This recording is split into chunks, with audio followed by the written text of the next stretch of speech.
Ayo bang, Sipilon, silakan bang Sipilon, sini bang, sini bang. Tadi bang. Oke ya. Bismillahirrahmanirrahim. Assalamualaikum warahmatullahi wabarakatuh. Ini ada Pak Kupli sini Kupli. Ya. Alhamdulillah, Allahumma sholli ala sayyidina Muhammad wa sallim Muhammad. Salam sejahtera untuk kita semua. Merdeka. Merdeka. Yang kami hormati kawan-kawan media massa dan seluruh tokoh masyarakat, adik sana yang menyaksikan, baik yang ada di KPU, di luar KPU maupun yang melalui media sosial, TV dan seluruh ya masyarakat Provinsi Bengkulu yang kami cintai. Alhamdulillah kami ingin sampaikan proses pendaftaran telah berlangsung dengan baik dan KPU, Bawaslu, kepolisian juga telah menerima memberikan pelayanan yang luar biasa. Oleh karena itu kami ucapkan terima kasih atas nama Helmy Mian dan seluruh partai politik yang telah memberikan dukungannya B1 KWK dan tadi sudah kita sampaikan semuanya. Dan juga terima kasih juga kepada seluruh masyarakat yang mengantar, yang mendoakan. Insya Allah sama-sama kita luruskan tekad kita, bulatkan tekad kita untuk sama-sama Helmy Mian bantu rakyat. Saudaraku sekalian, orang tanya tadi kenapa kok kemudian hari pertama dipilih Helmy Mian dan partai koalisi untuk mendaftar pada hari ini. Kami ingin menjawab bahwasanya niat baik itu harus disegerakan. Ya, niat baik itu harus disegerakan karena sudah terlalu lama masyarakat kita menunggu apa yang menjadi hak-haknya. Masyarakat Provinsi Bengkulu menginginkan jalan mulus. Itu sudah didengar dan dibicarakan cukup lama. Bagaimana jalan Lebong, jalan Provinsi Lebong, Rejang Lebong, jalan provinsi yang ada di Kaur, Bengkulu Selatan, Seluma, jalan provinsi yang ada di Muko Utara dan Benteng, jalan provinsi juga yang ada di kota yang rata-rata sebagian besar masih perlu mendapatkan perhatian berupa anggaran dari pemerintah provinsi. Dan yang kedua, begitupun seringkali kita dengar dan lihat beritanya jembatan-jembatan provinsi yang hancur, yang kemudian begitu susah masyarakat untuk menggunakannya, bahkan bertaruh dengan nyawa, sehingga ke depan pemerintah provinsi ke depan harus memperhatikan jembatan yang hancur itu menjadi jembatan yang bagus. Begitupun juga persoalan banjir, terutama yang ada di kota ini. Beberapa waktu yang lalu kita mendapatkan banjir kiriman dan ini tidak bisa diselesaikan oleh kota saja, tapi harus diselesaikan antar kota dan kabupaten dan itu domainnya pemerintah provinsi dan pusat tentunya. Begitupun perhatian terhadap dunia pendidikan. Saudaraku sekalian, pendidikan kita sudah bersepakat negara kita ini wajib bagi anak-anak bangsa untuk mendapatkan pendidikan, terutama SD, SMP, SMA. Memang cerita pendidikan gratis sudah disebar kemana-mana, tetapi faktanya adalah masih banyak ijazah-ijazah di SMA sederajat yang ditahan. Kami tanya kenapa ijazah ditahan sedangkan dia sudah lulus? Karena belum bayar SPP. Karena masih belum bayar tunggakan ini, tunggakan itu. Artinya sekolah itu tidak gratis. Kalau sekolah itu gratis, seharusnya tidak ada lagi ijazah yang ditahan di sekolah, apapun alasannya. Dan kemudian juga soal beasiswa. Masyarakat kita yang betul-betul ingin mendapatkan pendidikan yang layak, maka pemerintah harus hadir untuk memberikan beasiswa. Apakah melalui APBD provinsi, apakah melalui APBN, apakah melalui APBD kabupaten kota nantinya. Dan tentu saja gubernur, wakil gubernur harus di garda terdepan untuk memastikan anak-anak bangsa mendapatkan pendidikan yang dicita-citakannya. Dan kemudian Bapak Ibu sekalian yang kami hormati, kami juga ingin menyampaikan bahwasanya persoalan kesehatan menjadi catatan penting bagi pemerintahan baru ke depan, bahwasanya masyarakat menginginkan pelayanan kesehatan yang bisa dinikmati oleh seluruh masyarakat, terutama orang yang tidak mampu. Bapak Ibu sekalian, tidak boleh hanya di kota saja ada ambulan gratis, sedangkan di desa-desa seakan-akan menjadi sebuah mimpi untuk mendapatkan pelayanan ambulan gratis. Maka insya Allah bersama partai koalisi kita sudah bersepakat, insya Allah Helmy Mian terpilih menjadi gubernur, akan hadir ambulan gratis di desa-desa di Provinsi Bengkulu yang kita cintai. Dan tidak boleh lagi BPJS gratis itu hanya tinggal cerita, tapi BPJS gratis harus betul-betul bisa dinikmati. Nomor handphone gubernur, nomor handphone wakil gubernurnya harus bisa didapatkan oleh seluruh warga Provinsi Bengkulu. Sehingga kalau ada di desa yang sakit, kemudian tidak bisa mendapatkan BPJS gratis, dia biasa langsung komunikasi dengan gubernur maupun wakil gubernurnya, dan tidak boleh satu warga provinsi pun yang tidak mendapatkan pelayanan medis gara-gara tunggakan BPJS-nya, gara-gara tidak punya uang.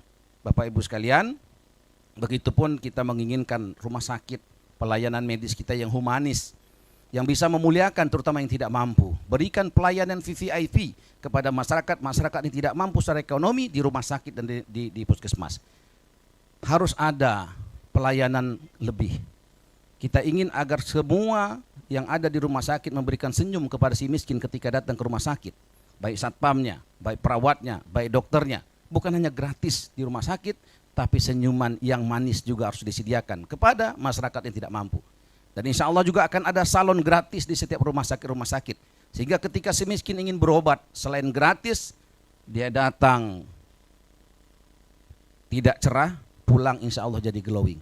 Karena salon gratis itu akan memberikan fasilitas krembat gratis, pedikur, medikur, massage gratis kepada masyarakat yang tidak mampu secara ekonomi berobat di rumah sakit, insya Allah. Dan juga pertanian, juga nelayan akan menjadi prioritas bagi Helmi Mi'an.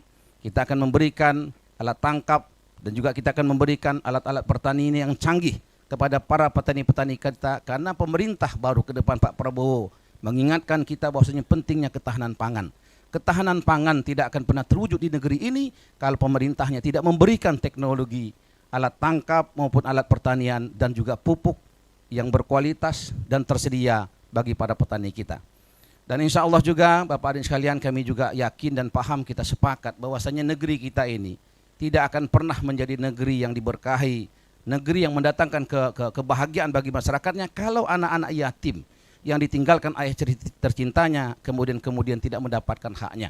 Maka insya Allah bersama Helmi Mi'an kita akan data seluruh anak yatim yang ada di Provinsi Bengkulu ini, apapun suku agamanya tidak akan kita beda-bedakan, dan insya Allah gubernurnya, wakil gubernurnya, asistennya, sekdanya, seluruh pejabat dan orang-orang kaya nanti kita akan ajak bicara dari hati ke hati untuk ambil bagian mengangkat anak-anak yatim itu sebagai anak angkatnya. Anak yatim bukan hanya butuh uang, tapi anak yatim juga butuh perhatian, kasih sayang, motivasi. Dan juga kami Bapak Adik sekalian juga insya Allah ya, para ASN banyak yang bertanya, kalau Helmi Mi'an jadi gubernur, wakil gubernur, jangan-jangan TPP kita tidak dibayar. Itu adalah cerita hoak. Saudara sekalian, kita sudah cerdas. TPP di Kota Bengkulu termasuk TPP yang tertinggi di Provinsi Bengkulu. Dan itu bisa dicek melalui SK. Dan tentu saja kesejahteraan ASN menjadi prioritas Helmi Mi'an atas masukan dari partai koalisi. Karena tentu saja berjalannya pemerintahan ini itu juga ditentukan oleh para ASN kita, para tenaga kontrak kita, para P3 kita. Tentu perhatian pemerintah ke depan juga harus lebih kepada para ASN, P3K dan tenaga kontrak kita.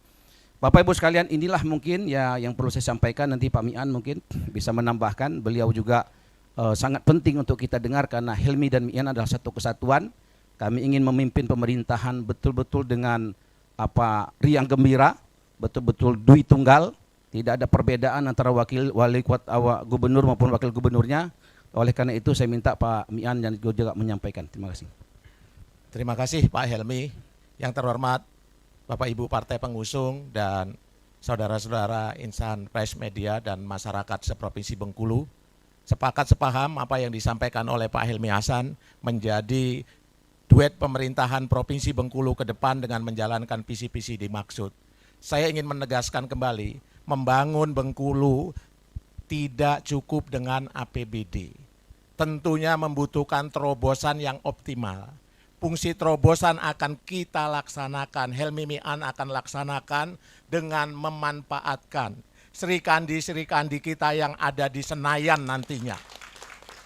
Kita harus berkolaborasi untuk bisa memberikan kekuatan fiskal tambahan agar Bengkulu setara dengan provinsi-provinsi lain melalui tugas pembantuan dan koneksitas direktif dari kementerian, bila perlu direktif Pak Prabowo kita bawa ke sini dengan koneksitas itu.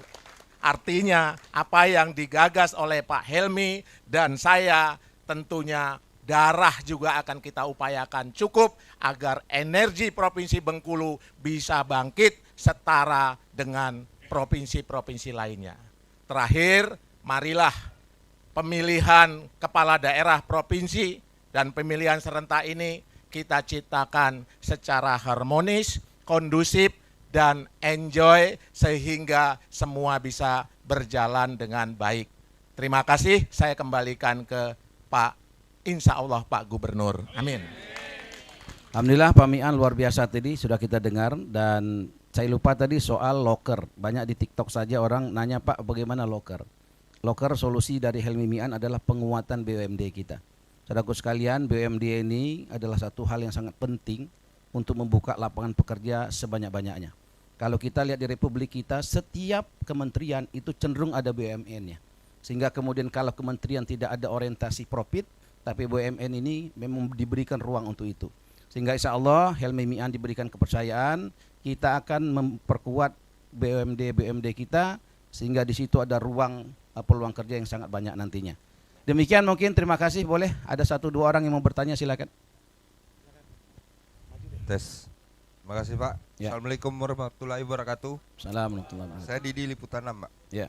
Pertama 2019 Bapak kan bertanding dengan lawan yang sama Ya. dan kalah. Ya.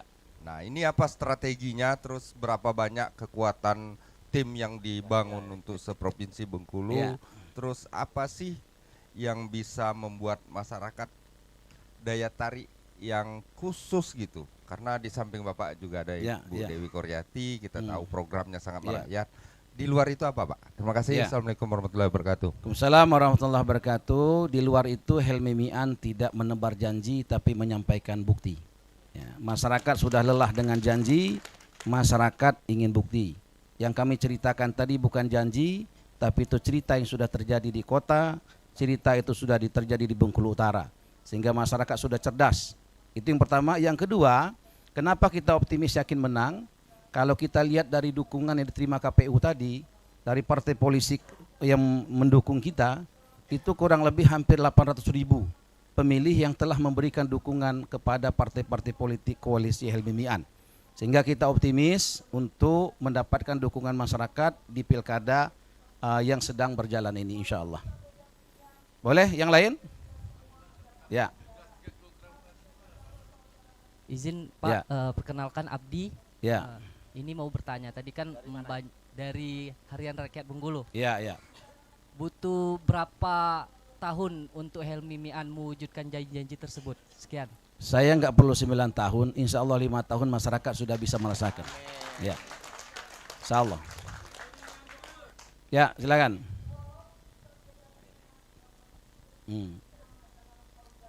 Assalamualaikum Pak Wali, karena kebiasaan manggil Pak Wali nih. Oh ya, siap. Terus. Doni Bang dari Garuda Daily. Don. Singkat aja Bang, dari sekian banyak toko-toko yang ada di depan, belakang, samping kiri, samping kanan, Pak Helmi dan Mian, kenapa mesti Mbak Destita Bang yang jadi ketua tim pemenangan? Oh ya. Oke, terima kasih. Jadi jawabannya tadi, jawaban saya kalau mendengar sambutan Mbak Destita tadi sebagai ketua panitia, ketua tim pemenangan itu sudah terjawab. Ya, jadi beliau sudah menyampaikan, dan ini atas masukan Mbak Erna Sari Dewi. Ini atas masukan Mbak Dewi Koryati. Ini atas masukan daripada Ibu Elpa Hartati, dan juga ini atas masukan daripada Mas Harto, dari Pak Zainal, dari Bang Simbolon, dari saudaraku Glora Dedi. Sehingga kemudian mereka memberikan perintah kepada Gubernur Wakil Gubernur, pertimbangkan Ibu Destita si jilbab putih, si kerudung putih menjadi ketua tim. Dan saya ingin sampaikan, merah putih itu hanya di Helmi Mian. Merahnya siapa? Kerudungnya Bu Epa Hartati. Putihnya ada Mbak Destita, si kerudung putih. Mudah-mudahan ya, apapun sukunya, agamanya, kita bersatu bersama-sama untuk membangun Provinsi Bengkulu ini menjadi tanah kelahiran Sang Saka Merah Putih. Dan kita tentu saja ingin menyampaikan kepada Indonesia, kepada dunia, sudah saatnya Indonesia memikirkan lebih tentang Provinsi Bengkulu ini. Silakan. Ya. Selamat siang, Herian Diamin. Ya. Mau bertanya? Boleh. Ya. Yang ingin dipertanyakan sekarang kan isu sukuisme, Pak. Ya. Nah, kalau kita lihat dari isu sukuisme ini cukup bermasalah kayaknya. Ini Ya. tanggapannya seperti apa, Pak? Ya, saya yakin masyarakat provinsi adalah masyarakat yang cerdas, tidak terjebak lagi kepada soal suku, tapi mereka ingin bicara mengenai bukti. Jadi tidak lagi terjebak, saya yakin, bicara suku, tapi bicaranya tentang bukti. Dan zaman sekarang sudah canggih, semua orang bisa melihat dari jejak digitalnya. Akan kelihatan betul kemarin diberikan amanah di mana, kemarin janjinya apa, dan kemudian apa yang sudah dibuat. Semua orang tentu sudah bisa melihat, mendengar, membaca. Kira-kira begitu. Makasih. Cukup ya? Cukup, terima kasih.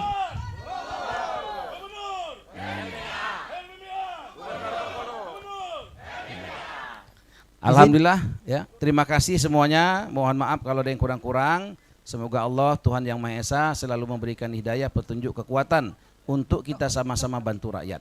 Assalamualaikum warahmatullahi wabarakatuh. Terima kasih.